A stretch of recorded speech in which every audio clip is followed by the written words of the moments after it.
History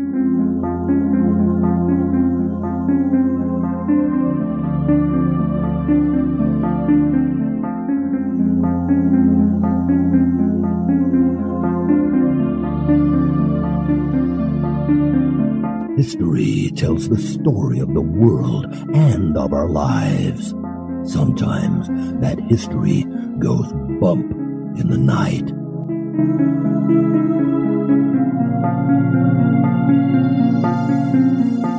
Broadcasting from the center of oddity and the supernatural in Central Florida, it's the History Goes Bump podcast.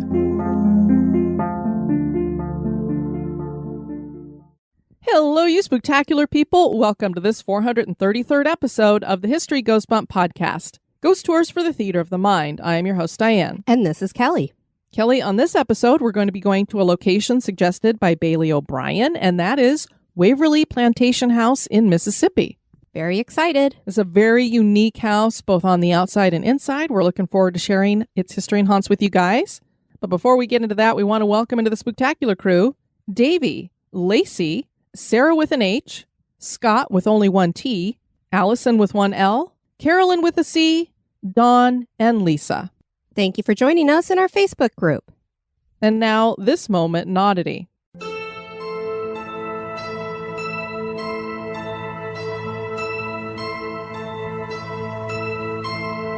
The moment in oddity was suggested by Chelsea Flowers. A man in Turkey was doing some renovations on his house in 1963 when he made an amazing discovery. He broke through an exterior bedroom wall and discovered a tunnel entrance. What he didn't know at the time would soon be figured out by archaeologists. He had discovered the lost ancient underground city of Derinkuyu that dates to the 8th century BC. This city extended to a depth of 200 feet, and there were a series of rooms that rose to multiple levels. These rooms were carved into the soft volcanic rock of this region of Turkey and featured living and sleeping quarters, storerooms, rooms for livestock, and even a school. Ventilation holes were carved up to the surface for ventilation. The city was able to hold up to 20,000 people and was believed to have been built by the Phrygians. These were an Indo-European group from the Balkan region. This was believed to be a place of refuge from Arab armies, and the entrance tunnels were hidden in the hills surrounding Derinkuyu. This would serve that purpose during the Byzantine era from the 5th through the 10th century AD, and then again in the 14th century. The idea that this ancient underground city of refuge was found during a house renovation certainly is odd.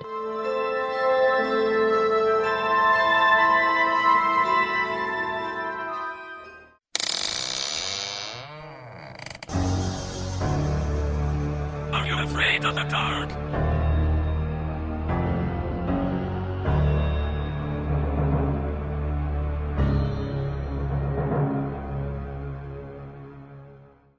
And now, this month in history.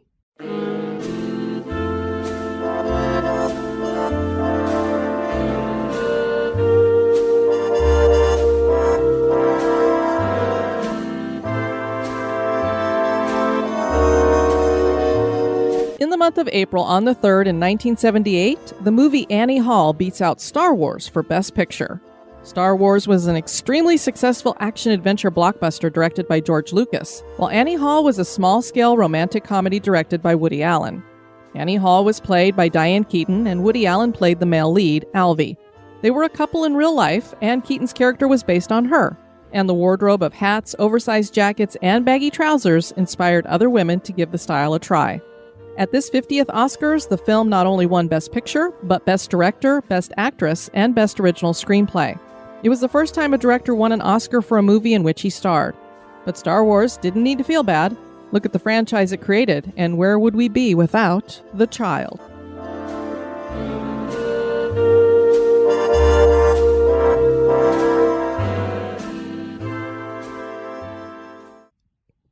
The Waverly Plantation home is located near West Point, Mississippi, and is not only one of the most photographed antebellum homes in the South, but is very uniquely designed with an octagonal-shaped cupola. The Robert Snow family took what had become a rundown and abandoned home and over a period of 25 years returned it to its former glory. It's a registered historic landmark that you can visit today. Be sure to bring your paranormal senses because this place reputedly has several spirits. Join us as we explore the history and hauntings of Waverly Plantation House.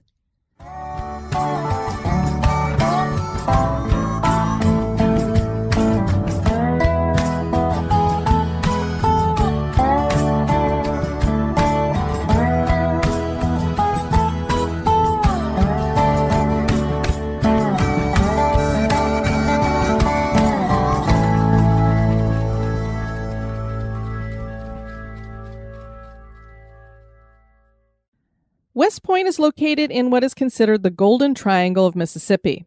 This triangle is formed from the cities of West Point, Columbus, and Starkville. The land was sold to a James Robertson in 1844 by two Native Americans. A lesser battle of the Civil War was fought in the town in February of 1864, and West Point became the home of Mary Holmes College in 1892. This was a co-educational, historically black college for young black women, which closed its doors in 2005. So that college was around a really long time. It certainly was. It now is home for community counseling services that provide services for mental health and addiction. It'd be a few miles down the road that Colonel George Young would build his plantation home. And they call him Colonel everywhere, Kelly. I have no idea why he has that name. And no historical accounts could figure out why he was called Colonel either. I think it was more of a nickname than actually a title. It could be. George Young was born on December 28, 1799 in Oglethorpe County, Georgia. His family were planters, but he had his sights set on the law. He graduated from the University of Georgia with honors. Young began his law practice in Lexington, Georgia, and served in the Georgia legislature as a representative for Oglethorpe County. Young married Lucy Woodson Watkins in 1825 when he was 26, and the couple would have 10 children. 6 boys and 4 girls. Honestly, these women back in that day, when they would have all of these children, which they all did, because you didn't know how many were going to make it to adulthood. Right. How did they do it? And I haven't even had to go through childbirth. 2 was good for me. They all survived into adulthood, too. Which really, at that time, is amazing. Yeah. I don't think I've ever heard of that in any of the stories we've done, having all of your children make it to adulthood. Bit of a miracle. In 1833, Young moved the family to Lowndes County, Mississippi. He purchased thousands of acres of land at the Pontotoc Land Office, which was selling Chickasaw tribal land. Part of this purchase was near the Tombigbee River. Young was now going to go back to his roots and be a planter rather than a lawyer. It's interesting to have somebody go from being a lawyer to a planter. True. Young proceeded to set up several plantations fully staffed with enslaved labor. The Tombigbee River also provided revenue through boat transportation, which not only helped him transport his crops, but the crops and goods of other services. In 1842, he built a 2-story dog trot, Kelly, dog trot, I know, cabin near the river for the family to live in and a brick plantation office. Now that comes up all the time. It's so Isn't it funny. amazing? Yep. He continued to save up his money because he had a dream of building a showcase mansion for his wife, and he started that endeavor in 1852. This would become the Waverly Plantation House. Unfortunately, Lucy didn't get to enjoy the new house for long. She died shortly after it was built. She was only 52 years old. The mansion was designed by architect Charles Pond and built in the Greek Revival style and was very unique with 2 giant white columns rising on the front porch of a house that featured 4 stories with a 2-story main house and 2-story cupola on the rotunda. The interior is awe-inspiring, with a central spindled staircase that winds around in a circular path up all 4 floors. Each of those floors has a wall-less floor walkway. The rotunda had a sparkling chandelier hanging from it. Entering into this wide-open octagonal foyer must have been something for guests, and the Waverly had plenty of guests as this home became a center for the social activity of the nearby towns, hosting weekly dances. The first floor had 4 rooms, a former parlor, dining room, library, and a guest room, which was the biggest room in the house. A rosewood Steinway piano sat in the parlor and was one of only 8 made that had an off-center keyboard. The second floor had 4 bedrooms. The top floor of the cupola was a ballroom. The kitchen was outside, as was custom of the time. The house was 8,000 square feet. Kelly, I know it's hard to picture this, so I grabbed some pictures. I'll put them up on Instagram so everybody can get a feel for this. The wall-less walkway? Yeah, well, here's what it looks like. It's not that it doesn't have a wall. It's more like they have a banister that goes around it. Oh, interesting. So here's the stairs going up, and it's really cool when you walk in there because it's a double staircase. So it's like one on each side of the house kind of thing. And then they wind up into these pathways here. But yes, they don't have a wall along that portion. Yeah, so there's no wall. It's just these banisters that you can look over down into the main part of the house. And then as you notice, the staircases are like we see in some of the old houses we've been in. Freestanding. Yeah, they're freestanding. There's nothing, supporting it. It's just supported by the wall. Wow, that's incredible that they had that kind of architecture at the time. So there you get a better feel for it. And then this chandelier, this is how far down it hangs, because this is the second level here. Right, and this incredible. is connected all the way on the fourth level. So the chandelier hangs down 2.5 stories. That's very impressive. Yeah, everybody really needs to go to Instagram to check out the pictures. And then this is what it looks like. I have a picture here if you're looking up through the rotunda. It really is like you're standing at the base of a Capitol building with a rotunda and you're looking up all the way. Certainly does. So you literally can look from the very top of the house all the way down into the central part of the house. Never seen anything like that before. Neither have I. Let me just say, because I have a fear of falling, I never would have lived in this house. I don't think I could either. So the house is amazing, but even more amazing were the grounds. They were magnificent with gardens and orchards. There was a cotton gin, brick kiln, ice house, and a swimming pool with a bathhouse. My goodness. That's also something you didn't hear a lot about with these mansions, is having a swimming pool. Later, a leather tannery, lumber mill, and hat manufacturing plant would be added. Basically had his own little community business here.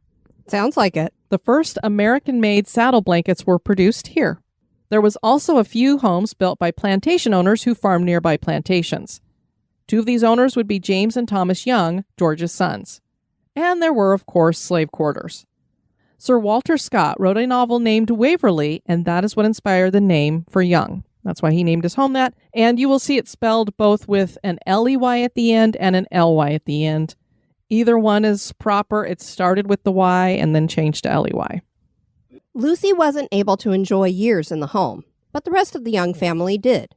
Things would change with the Civil War. All of the boys signed up to fight for the Confederacy. George and his daughters opened up the home as a hospital and recuperation house. One of the people who stayed here was Belle Buchanan Edmondson, who was a Confederate scout and spy. At the time, a warrant was out for her arrest because she had been running supplies and letters to the Confederates. She hid out at the house. She died in 1872 at the age of 33. Another person who stayed at the house was Lieutenant General Nathan Bedford Forrest, who was wounded while leading his troops in stopping the Yankee invasion of Columbus. He recuperated for 3 weeks in the Egyptian room at the house. He also used Waverly as a headquarters because the couple made a great lookout. He and George's son, Colonel George Hamilton Young, became friends, and Forrest would continue to visit the house in the future. Beverly Daniel Young was George's 3rd son, and he joined the 11th Infantry Regiment in May of 1861. And kind of I don't know if this is really a funny story, but I was trying to figure out how many kids they had because I couldn't find anywhere that actually listed the children. So at Find a Grave, they had all the children's names there. So I thought they had 10 kids. 5 of them were boys and 5 were girls until I read about Beverly Daniel Young, because I didn't bother to look at the second names. I just looked at the first and I thought Beverly and went with a girl. The information's in the details, hon. I know. I should have continued to read on to see, Daniel probably didn't give that to a girl. He fought in several battles, 1st and 2nd Manassas battles, Battle of Seven Pines, Cold Harbor action, battles of Petersburg and Gaines Mill, and the Battle of Gettysburg. He was in a lot of them. Sounds like it. It would be at Gettysburg that he would be seriously wounded with a shot in his leg. He was taken as a prisoner and placed at the David's Island Prisoner of War camp in New York. This location was severely overcrowded, and clearly the medical care would be lacking, and he soon had a gangrene infection that took his life on August 28, 1863. He was initially buried at Cypress Hill Cemetery in Long Island, but the family eventually disinterred the body, and he was brought home and buried in the family plot at the George Hampton Young Family Cemetery. And the way I read about that, they had to have some family friends kind of sneak in and do it in order to get the body. Oh, my word. Thomas Young survived the war, but died in 1869 at the age of 38 years. After the war, the enslaved people at Waverly were free and obviously more changed at the plantation. Families in the area were hit hard during Reconstruction, and some of the homeless families were invited to stay at Waverly Mansion. Some of these people were given work at the tannery and mills. Colonel George Young eventually died in 1880, and Waverly Mansion passed down to two of George's sons, who were bachelors still, Captain William and George Valerius, whom they called Val. Captain Billy was what we would call a party animal, and he had no interest in settling down with just one woman. Val was a gambler and regularly hosted card games at the house and cockfights in the yard. Val died in 1906, and Captain Billy died in 1913. He was the last young child to live at Waverly Mansion. Kelly, I managed to find an old picture of these two brothers, so I will share that up on Instagram as well. Excellent. Yeah, they decided they're just going to party and have a good time. Forget about having families. Clearly. So now the family had to decide what to do with the property. They couldn't agree on whether to sell it or keep it, but no one could afford the maintenance. They were able to afford to pay the property taxes, so that was all that they did. And the house fell into disrepair and was abandoned for 50 years. How sad. Yeah, I'm just like, sell it then. I mean, do something. And we all know what happens to amazing old mansions that are no longer loved. People who don't love them move in and turn them into party pads. The local fraternities had some fun here. And maybe that wasn't so bad for the two young sons that were the last to live here since they liked a good party. Then nature moved in and vines wrapped themselves up the beautiful double staircases, and bees built a hive in the cupola. Kelly, it weighed 200 pounds. Holy smokes. That is a lot of bees. That's a lot of honey. That is. That's probably where most of the weight came from. What's that bee show we were watching the other day? Hopefully they brought in somebody like him to save it so that all the bees were transported somewhere else and they got all the honey too. Exactly. We need to save our bees and our hives. Yes. The mansion would get a second chance in 1962 when Robert and Donna Snow saw the house and fell in love with it. The house came with 35 acres that included a stocked pond and 100-year-old trees and the brick plantation office. Many of the boxwood bushes decorating the property today were from cuttings of the originals planted by the landscape gardener who first designed the gardens on the property. The Snows were antique dealers, so they easily were able to fill the Waverly house with period antiques, and some of the young descendants donated original pieces from the family. And the original gas-powered chandelier still hangs from the dome of the rotunda. The rotunda and cupola took 7 months to restore, with the biggest project being removing the bees. The kitchen had fallen into ruin in the 1920s, so the Snows built a new one in the same spot. Waverly Mansion was added to the National Register of Historic Places in 1978. Donna Snow died in 1991. Robert started his journey to transition in 2016, and the Snow children knew they needed to do something with the house that their parents had been so dedicated to for so many years. They were all getting up in years themselves and didn't have the energy to maintain the property, so they sought out someone who would buy the property and continue to upkeep it and have it open as a museum for the public. Along came Charlie and Dana Stevenson, who were excited to have the house and built a separate home on the property for them to live in so the entire house could be a museum. That is so cool. Yeah, so when the Snows moved into it with their children, they actually lived in the house while it was a showcase house, too, for people to come in as a museum. So it was kind of a living museum almost. They lived on one floor and people, I guess, would visit the bottom half or something. The Stevensons replaced the former HVAC system, which was 8 fireplaces and open window ventilation, if you can call that an HVAC system, with a geothermal system. And this thing is underneath the house. It's very interesting looking. I haven't ever heard of that kind of a way to do an HVAC system in a house. Yeah, I'm not familiar either.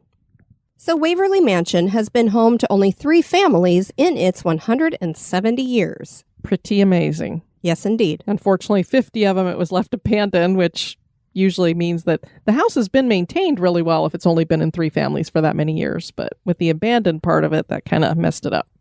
And there are reputedly a bevy of spirits who call this home as well. As of April 2022, the house is closed for renovations, but hoping to open in the next few months. Jimmy Denning is the tour guide who has been with the house for more than a decade, and he meets people at the gate on Saturdays from 9 a.m. to 5 p.m. to answer questions and share about the house. Neighbors, guests, the Snows, and many more have experienced strange things on the property. Neighbors have claimed to hear music playing that sounds like it's from the late 1800s when the house was abandoned. Loud crashes have been heard in the house. Nothing is ever found disturbed, and doors slam shut on their own. Alabama author Catherine Tucker Wyndham wrote 13 Mississippi Ghosts in Jeffrey in 1974, And in there, she shared the story of the ghost of a little girl whose voice has often been heard calling out, "Mama, Mama." The Snows saw her several times, and she usually appeared on the grand staircase. They described her as looking to be about 4 years old, wearing a high-neck gown that is white. Donna Snow once noticed the impression of a child-sized person on an upstairs bed. She told Robert about it, and they watched the bed together the following night, and sure enough, Kelly, the depression appeared on the bed as if a child climbed up and went to sleep. That's awesome. And I would be watching that bed every night. Yeah, definitely. When you see something like that, you tend to think that it's more residual. She likes to move pennies around, too. Mrs. Snow also heard the girl call out, "Mama."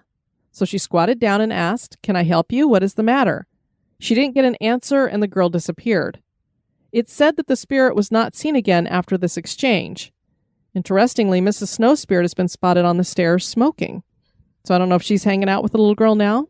Perhaps. But supposedly this particular girl spirit, there's more than one possibly here. After she was responded to, that was like it for her? I don't know. Interesting. A man was visiting Waverly Mansion with his young daughter, Sandy, at the time when renovations were underway. There was a film of dust on the stairs, and he noticed the bare footprints of a child that were fresh going up 4 or 5 steps. He pointed them out to Sandy, and she wanted to leave, and he agreed that they probably should go. Who could this child be? There are a couple of options. During the Civil War, a young girl died of diphtheria when the house was used as a hospital. A relative of the Snow family, Susan Hamilton, died in 1874 in an accident on the staircase when she fell and broke her neck. Perhaps they're both here. Yeah, so we don't know exactly who this child is. The real story that they tell about the staircase is that a child got her head caught between the railing and somehow broke her neck that way. But you've seen the pictures. There's no way a child could get their head between those. So something else had to have happened, like her falling down the staircase. So who knows? I don't know which one of these is which, but I also had heard that the young girl that died of diphtheria was from a neighboring house, and she's actually buried in the cemetery of the Young family plot there. Maybe that's why she's here, is because her body's been buried there. The spirit of a Confederate soldier is seen here, and many believe that this is Beverly Young. But there were many soldiers treated here, and we assume some of them did die at the house. Whoever this ghost may be, his favorite prank is to scare people by appearing behind them in a mirror. Captain Billy's drinking buddies have been seen by men who visit the mansion as well. Colonel George Young seems to be watching over his dream home, and who could blame him? He apparently likes to make appearances in the mirrors as well. So if you're ever doing any ghost hunting there, I would definitely be focusing on mirrors. I would recommend the same. L. Sidney Fisher, best-selling author and paranormal researcher, visited the Waverly Mansion in September of 2016. She had experienced paranormal activity on a previous visit, so this time she brought equipment with her. Her previous experience was hearing piano music coming from the parlor, even though there was no one in there playing. She hoped to catch a glimpse of the ghost, but it never materialized. For this 2016 visit, she carried around an EMF detector. In the first 3 rooms she entered on the first floor, nothing registered. In the parlor, a couple of the lights turned on, and then the tour guide started to tell her about the love affairs and courtships of the people who visited, and the EMF started lighting up like crazy. Sydney said she wished she could hear the spirits telling their stories.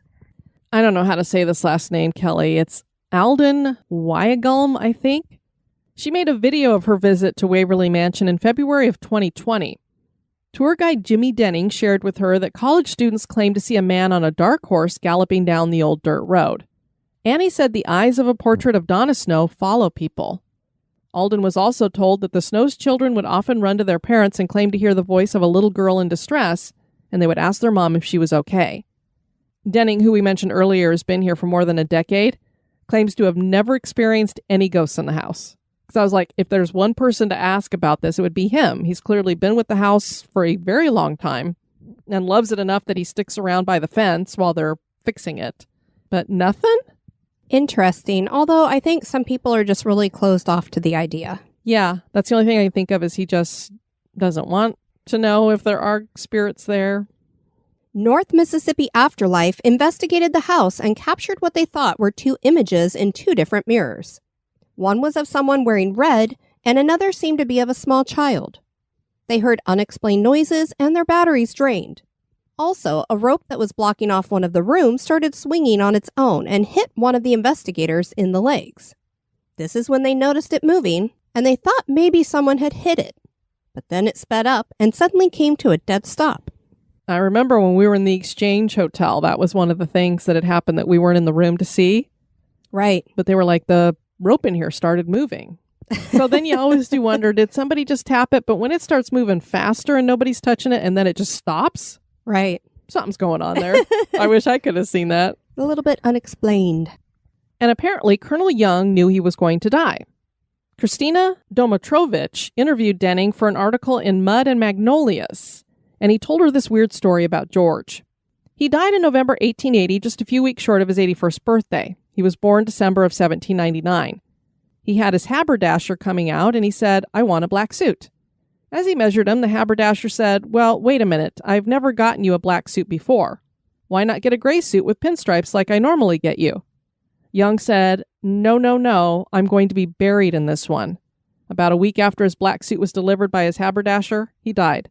Must have had some kind of knowledge that he was going to die. I mean, he was 81 back in the late 1800s, so... Right, that's quite a ripe old age for that time frame. Even nowadays, people living to that's pretty good, so... But interesting story nonetheless. This mansion looks just beautiful in past pictures, which we'll put up on Instagram. So we assume it will look even better after being fully restored. This unique house is not to be missed. If for nothing else, then to see the staircase. Is Waverly Plantation House haunted? That is for you to decide. Kelly, this is definitely a place we're going to go visit. Oh, absolutely. Mississippi's not that far away, and I want you to see the old antebellum mansions in Mississippi anyway. And this one, like I said, I've never seen anything like it. The closest thing would be the house that we were at in Monticello. I think that was the Denning house, which is weird because it's the same last name as the tour guide here. I was just thinking that.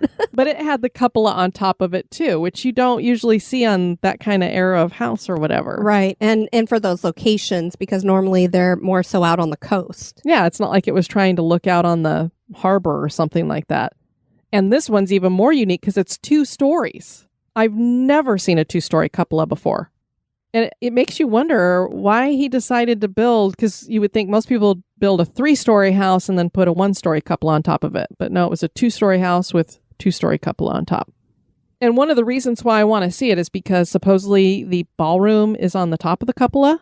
And I don't know how there's room for a ballroom there. Hard to picture it, but yeah definitely very interesting. Yeah, so I'd want to see. I don't know if they just danced around the outside of it, because usually we think of a dancing floor to be, like a ballroom is a big wide room. So I'm wondering if it's more on the outside. I'm not sure. Perhaps. Hurry up and finish the renovations. Well, the cool thing with that is that you would have been able, even though the music would have been down in the parlor, you would have heard it up there because there was no walls. So. Yep.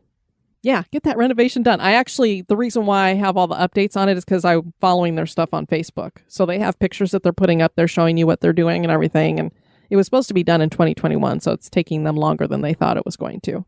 Well, construction supplies and so forth have been difficult to get during COVID, so... They're renovating the place however long it takes. I'm just happy you're making it so that it's saved. We'd love to have you check out our website at historygoesbump.com. And if you want to send us some feedback, you can do that at historygoesbump@gmail.com. And we also just want to convey our well wishes for our friend Bill and the Spooktacular crew. I want to thank you for tuning in to this episode. I've been your host, Diane. And this has been Kelly. You take care now. Bye-bye. This episode is brought to you by our executive producers. Dispatches from the Grave Digger. We want to welcome into the cemetery Lacey Rhea. We're going to be burying you in a chest tomb. Thank you so much for supporting History Goes Bump. And of course, we all know that Mort, our gravedigger, is the one that will be taking care of the arrangements for Lacey. And you all know now that Mort joined us for an interview. So hopefully you check that out on the feed. And we also have a video up on YouTube. So you might get to see what Mort looks like. Maybe. Oh, I don't know. He's pretty secretive. Yeah. He's a shy guy. He's a little shy. You can find History Goes Bump on Spotify, iHeartRadio, Stitcher, Apple Podcasts, Pandora, Google Play, and anywhere you can listen to podcasts.